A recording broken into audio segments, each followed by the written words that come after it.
સુરત જિલ્લાના માંગરોળ તાલુકાના મોસાલીના ગુલશન એ મહેબૂબ ફાર્મમાં કામ કરતા ગરીબ મુસ્લિમ પરિવારના શબ્બીર અહેમદ ચૌહાણ 19 ડિસેમ્બર 2024ના સવારના અરસામાં ઝેરી દવા પીને આત્મહત્યા કરવાનો પ્રયાસ કર્યો હતો. તો એમનું મુખ્ય કારણ આર્થિક સંકરામણને કારણેસર આવું પગલું ભર્યું છે કે પછી અન્ય કોઈ કારણસર આ પગલું ભર્યું છે, જે તપાસનો વિષય છે.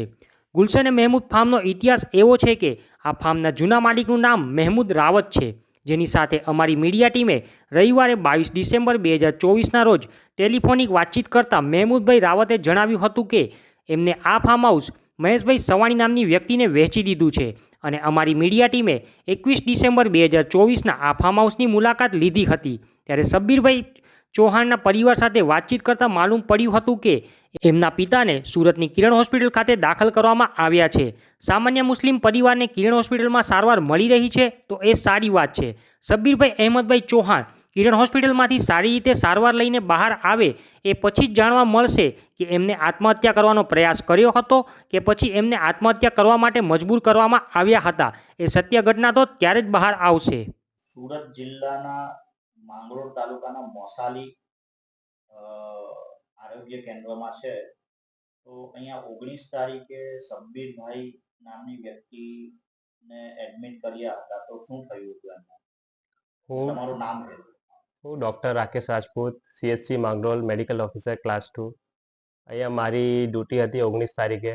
ત્યારે પેશન્ટ નામ શબ્બીર અહેમદ આવેલા હતા 108માં. એને કંઈક ઝેરી પદાર્થ પી લીધું હતું, એમાં સાયક્લોફોસ્ફરસ હતું. એમના બધા વાઇટલ્સ ને બધા જોઈ લીધા હતા, એ નોર્મલ હતા. પણ એમની કમ્પ્લેન હતી કે આંખમાં ધૂંધળાટ આવે છે, આંખમાં ઝાંખું ઝાંખું દેખાય છે. તો મેં તરત એને રિફર કરી દીધું હતું, કેમ કે એમની કન્ડિશન આગળ વધારે ખરાબ થઈ શકતી હતી, એટલે મેં એને સુરત સિવિલ રિફર કરી દીધો હતો. તો આ ઘટના 19 ડિસેમ્બરે થઈ હતી? હા, બપોરે 12 વાગે. બપોરે 12 વાગે. પછી પોલીસ ડિપાર્ટમેન્ટને જાણ કરી હતી કે પછી? અમારો એવો પ્રોટોકોલ હોય કે પહેલા જે દર્દી હોય એની સારવાર વધારે ઇમ્પોર્ટન્ટ આપવાની, કે અમે એમાં ટાઈમ વધારે ખોટું કર્યું જ નહીં. 5 જ મહિનાને રિફર કરી દીધું. એટલે એ પછી સુરત સિવિલથી પોલીસ જાણ કરી. અમારો પહેલો જે મોટિવ હોય કે પેશન્ટને રિફર કરવાનું, ફટાફટ એની જે કન્ડિશન સારી ખરાબ હોય એ પ્રમાણે આગળ ડિસિઝન લેવાનું. કે પહેલાં અમે રિફરનું વધારે ઇમ્પોર્ટન્સ આપ્યું, કે ત્યારથી રિફર થઈ ગયો હતો. પણ થોડુંક વધારે ટાઈમ હોત, અહીંયા અડધો કલાક હોત, તો પછી અમે પોલીસને ઇન્ફોર્મ કરતા એમ.